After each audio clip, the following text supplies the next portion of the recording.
ഈശോയിൽ സ്നേഹമുള്ളവരെ, ഒരു പട്ടാളക്കാരൻ്റെ ജീവിതത്തെ സ്വർഗത്തിലെത്താൻ സഹായിച്ച ജപമാല പ്രാർത്ഥനയുടെ ശക്തിയെക്കുറിച്ചാണ് ഞാനിന്ന് നിങ്ങളുമായിട്ട് പങ്കുവയ്ക്കുന്നത്. എന്നെ കേൾക്കുന്ന പ്രിയമക്കളെ, ഏതൊക്കെ പ്രാർത്ഥനകൾക്ക് മുടക്കം വരുത്തിയാലും ജപമാല ചൊല്ലുന്നതിൽ ഒരിക്കലും മടി വിചാരിക്കരുതേ.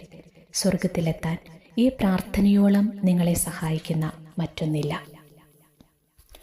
1800കളിലാണ് സംഭവം. പാരീസ് നഗരത്തിൽ ഭർത്താവ് മരിച്ച ഒരു സ്ത്രീയും കുഞ്ഞും താമസിച്ചിരുന്നു. വിധവയായ ആ സ്ത്രീയുടെ ഏക സന്തോഷവും അഭിമാനവും മകനായ ഹുബാൾട്ട് ആയിരുന്നു. ദാരിദ്ര്യവും കഠിനമായ ജോലിയും അവളെ നിത്യരോഗിയാക്കി. ഒരു ദിവസം മകനെ അടുത്ത് വിളിച്ച് അവൾ പറഞ്ഞു, "എൻ്റെ മകനെ, അമ്മയ്ക്ക് തീരെ സുഖമില്ല. അമ്മ മരിക്കാൻ പോവുകയാണ്. അവസാനമായി എൻ്റെ സമ്പാദ്യം എനിക്ക് നിന്നെ ഏൽപ്പിക്കണം." "അമ്മേ," നെടുവീർപ്പോടെ അവൻ വിളിച്ചു. "നമുക്ക് സമ്പത്തായി ഒന്നുമില്ലല്ലോ. അമ്മയല്ലേ എൻ്റെ ഏറ്റവും വലിയ സ്വത്ത്. അമ്മ പോയാൽ..." അവന് വാക്കുകളിടറി. "ഒരു വലിയ നിധി എനിക്ക് നിന്നെ ഏൽപ്പിക്കാനുണ്ട്. മോൻ തലയിണയുടെ അടിയിൽ നിന്ന് അതെടുക്കുമോ?" തലയിണയുടെ അടിയിൽ ഒരു പഴയ ജപമാല ഹുബാൾഡിൻ്റെ കയ്യിൽ ഉടക്കി. "എൻ്റെ മകനെ, ഈ അമ്മയ്ക്ക് നിനക്കു നൽകാൻ ഈ നിധി മാത്രമേ ഉള്ളൂ." വീർപ്പുമുട്ടലോടെ അമ്മ തുടർന്നു, "ജപമാല മാത്രമേ എനിക്കുള്ളൂ. എൻ്റെ മോൻ ഈ അമ്മയ്ക്ക് വേണ്ടി ഇത് മാത്രം ചെയ്യണം. ഈ അമ്മയുടെ ഓർമ്മയ്ക്കായി എന്നും ജപമാല ചൊല്ലുമെന്ന് നീ വാഗ്ദാനം ചെയ്യണം." "ഞാൻ ചെയ്യാം അമ്മേ." ഹുവാൾഡ് അമ്മയ്ക്ക് വാക്ക് നൽകി. "ഒരു ദിവസം പോലും ജപമാല ചൊല്ലാത്ത ദിവസം എൻ്റെ ജീവിതത്തിൽ ഉണ്ടാവുകയില്ല." നിറമിഴികളോടെ അവൻ അമ്മയ്ക്ക് ഉറപ്പു നൽകി. ഏതാനും ദിവസങ്ങൾക്കുള്ളിൽ ആ അമ്മ മരിച്ചു. അമ്മ മരിച്ചതോടെ അവൻ ഒറ്റപ്പെട്ടു. ജീവിക്കാനുള്ള അവൻ്റെ ഏക വഴി ആർമിയിൽ ചേരുക മാത്രമായി. അവനെ പരിശീലനത്തിനായി ക്രിമിയൻ ദ്വീപിലേക്ക് അയച്ചു. നല്ല ഒരു സൈനികനായി പേരെടുത്ത ഹുബാൾഡിനെ തേടി ഉന്നത പദവികളെത്തി. 30-ാം വയസ്സിൽ അവൻ കേണൽ പദവിയിലെത്തി. സൈനിക നേട്ടങ്ങൾക്കിടയിൽ നിർഭാഗ്യവശാൽ ആത്മീയ ജീവിതത്തെ ഹുബാൾഡ് ബോധപൂർവം മറന്നു. മതപരമായ എല്ലാ ആചാരാനുഷ്ഠാനങ്ങളും അവസാനിപ്പിച്ചു. എങ്കിലും അമ്മയോടുള്ള വാക്കു പാലിക്കാനായി ജപമാല ചൊല്ലുന്നതിൽ ഹുവാൾഡ് ഒരിക്കലും മുടക്കം വരുത്തിയില്ല. എത്ര ജോലി തിരക്കാണെങ്കിലും 15 മിനിറ്റ് ജപമണികളിലൂടെ സഞ്ചരിക്കാൻ തൻ്റെ വിരലുകളെ അവൻ അനുവദിച്ചിരുന്നു. എന്നിൽ വന്ന മാറ്റങ്ങൾ എൻ്റെ അമ്മ അറിഞ്ഞിരുന്നെങ്കിൽ. എൻ്റെ അധരങ്ങൾ സ്വർഗസ്ഥനായ പിതാവേ, നന്മ നിറഞ്ഞ മറിയമേ ഇവ ഉരുവിടുന്നുവെങ്കിലും എൻ്റെ ആത്മാവിൽ എനിക്ക് മതമില്ല. ഞാൻ വലിയ പാപിയായിരിക്കുന്നു. ഇങ്ങനെ ചിന്തിച്ച് ചില സമയങ്ങളിൽ അവൻ ദുഃഖിച്ചിരുന്നു.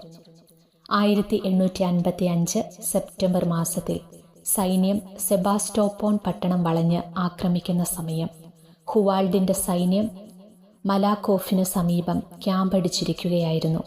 അന്ന് സെപ്റ്റംബർ 7-ാം തീയതി രാത്രി ഹുവാൾഡ് തൻ്റെ കട്ടിലിൽ ക്ഷീണിതനായി കിടന്നുറങ്ങുകയാണ്.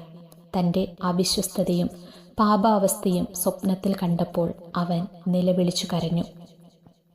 അപ്പോൾ ആരോ തോളിൽ തട്ടുന്നതുപോലെ അവന് തോന്നി. "കേണൽ, താങ്കൾ ഇത്രയും നേരത്തെ ഉണർന്നോ?" തിരിഞ്ഞു നോക്കിയപ്പോൾ ആർമി ചാപ്ലെയിനാണ്. അവർ പരസ്പരം കൈകൾ കൊടുത്തപ്പോൾ ഹുബാൾഡിൻ്റെ കൈകളിലെ ജപമണികൾ ചാപ്ലെയിൻ തിരിച്ചറിഞ്ഞു. "കേണൽ, താങ്കൾ ജപമാല ചൊല്ലുന്നു എന്നറിഞ്ഞതിൽ എനിക്ക് സന്തോഷം. താങ്കൾ ഇത്രയും വലിയ മാതൃഭക്തനായിരുന്നു എന്ന് എനിക്കറിയില്ലായിരുന്നു." ചാപ്ലെയിൻ പറഞ്ഞു. "ഞാൻ അങ്ങനെ അല്ല അച്ഛാ. എൻ്റെ അമ്മയോടുള്ള വാക്കു പാലിക്കാൻ വേണ്ടി മാത്രം." നടന്ന സംഭവങ്ങളെല്ലാം ആ വൈദികനോട് കേണൽ പറഞ്ഞു. നിറമിഴികളോടെ തൻ്റെ മുമ്പിലിരിക്കുന്ന കേണലിനെ ചാപ്ലെയിനച്ചൻ ആശ്വസിപ്പിക്കുകയും യേശുവിൻ്റെ ക്ഷമിക്കുന്ന സ്നേഹത്തെപ്പറ്റി ഓർമ്മിപ്പിക്കുകയും ചെയ്തു. അധിക നേരം മുന്നോട്ടു പോയില്ല. കുമ്പസാരത്തിനായി കേണൽ വൈദികൻ്റെ മുന്നിൽ മുട്ടുകുത്തി.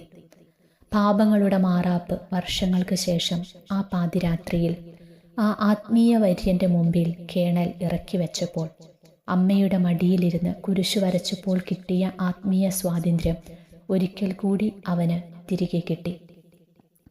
പാപമോചനം നൽകാനായി വൈദികൻ കരങ്ങൾ ഉയർത്തിയപ്പോൾ നീർച്ചാലിനരികിലെ മാൻപേടിയെപ്പോൾ കേണൽ ഹുവാൾഡിൻ്റെ ഹൃദയവും ആനന്ദത്താൽ തുള്ളിച്ചാടി. ആത്മീയ ആനന്ദത്തിൻ്റെ നിറവിൽ നിൽക്കുമ്പോഴാണ് പൊടുന്നനെ ശത്രു സൈന്യത്തിൻ്റെ ആക്രമണം ഉണ്ടായത്. ഒട്ടും അമാന്തിച്ചില്ല. തൻ്റെ സൈന്യത്തെ വിളിച്ചുണർത്തി കേണൽ യുദ്ധരംഗത്തേക്ക് ചീറിപ്പാഞ്ഞു. ഭീകര യുദ്ധമായിരുന്നു. ഇരുവശങ്ങളിലും 100 കണക്കിന് ഭടന്മാർ മരിച്ചു വീണു. അവസാനം വിജയം ഫ്രഞ്ച് സൈന്യത്തിന് തന്നെയായിരുന്നു. പിറ്റേന്ന് മരിച്ചവരുടെ കൂട്ടത്തിൽ കേണൽ ഹുബാൾഡിൻ്റെയും മൃതദേഹം കണ്ടെത്തി. ആ പോക്കറ്റിൽ അപ്പോഴും പണ്ട് അമ്മ നൽകിയ ജപമണികളുണ്ടായിരുന്നു. സ്വർഗം തുറന്ന ജപമണികൾ. ആ മുഖത്തപ്പോഴും സ്വർഗീയ ശോഭയുടെ നിഴലാട്ടം മറഞ്ഞിരുന്നില്ല. വെറുതെയാണെങ്കിലും ജപമാല ചൊല്ലുന്നവരെ തേടി തക്ക സമയത്ത് സഹായവുമായി പരിശുദ്ധ മറിയമെത്തും. ജപമാല ചൊല്ലുന്ന ഒരാത്മാവ് ചാവുദോഷത്തിൽ മരിക്കാൻ ആ മാതൃഹൃദയം ആഗ്രഹിക്കുന്നില്ല.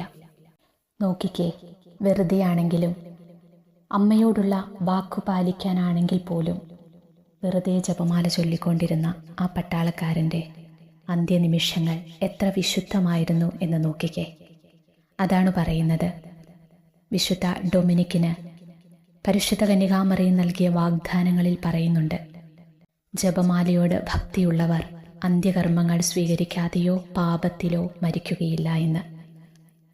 മനസ്സു തുറന്ന് നല്ലൊരു കുമ്പസാരം നടത്തി പാപമില്ലാത്ത മനസ്സോടുകൂടി ശുദ്ധമായ ഒരു ഹൃദയത്തോടുകൂടി ആയിരിക്കുന്ന ആ സമയത്തല്ലേ ഈ പട്ടാളക്കാരൻ്റെ ജീവിതത്തെ മരണം തേടിയെത്തുന്നത്. എത്ര ഭാഗ്യപ്പെട്ട മരണമായിരുന്നു. അതാണ് പറയുന്നത്, ജപമാല ചൊല്ലി പ്രാർത്ഥിക്കുന്നവരുടെ അരികിൽ പരിശുദ്ധ അമ്മയുണ്ടാകും. അമ്മയുടെ സാന്നിധ്യം സഹായവും ഉണ്ടാകും. അന്ത്യനേരത്ത് നമ്മെ സ്വർഗത്തിലേക്ക് കൊണ്ടുപോകുവാൻ പരിശുദ്ധ അമ്മ കൂടെയുണ്ടാകും. നമുക്ക് ജപമാല മുറുകെ പിടിക്കാം, അമ്മയെ മുറുകെ പിടിക്കാം. അമ്മയില്ലാത്ത ജീവിതങ്ങളൊക്കെ വെറും ശൂന്യമാണെന്ന് തിരിച്ചറിയാം.